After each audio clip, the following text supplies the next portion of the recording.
Hello everyone, welcome back to another mini blog. আজকে আমরা খেতে চলে এসেছি Hyderabadi biryani, that to only at 60 rupees. তো যেমনটা দেখতে পেলে এখানে দাদা বিরিয়ানি নিয়ে আমাদের কাছে চলে এলেন।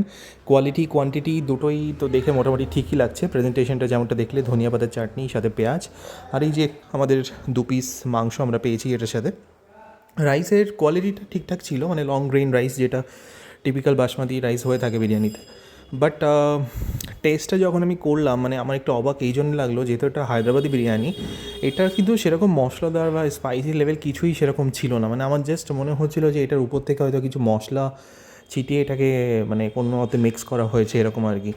না চিকেনটা সেরকমভাবে প্রিপারেশন ভালো ছিল বা মশলাটা ভেতরে গেছিলো না। রাইসের ওভারঅল কোয়ান্টিটি অনুযায়ী 60 টাকা হিসাবে আমার কোনো কমপ্লেইন নেই। বাট ইয়েস, যখন আমি টাকা দিয়ে খাচ্ছি কিছু, আমার মনে হয় আমার সেটা ভালো লেগেছে কি খারাপ লেগেছে সেটা সম্পর্কে আমার সঠিক তথ্যটা আমার অডিয়েন্সকে দেওয়া উচিত, সেই জন্যই দেওয়া আর কি। এদেরই সেম মোরাদাবাদি বিরিয়ানি আমি ট্রাই করে দেখেছি, সেটা আমার চ্যানেলে ভিডিও আছে, যেটা তোমরা ক্লিক করে দেখে নিতে পারো। বাট ওভারঅল আমার এক্সপিরিয়েন্সটা খুব একটা ভালো হয়নি। যাই হোক, আসছি একটা নতুন ভিডিও নিয়ে আগামীকাল। ভালো থাকবেন।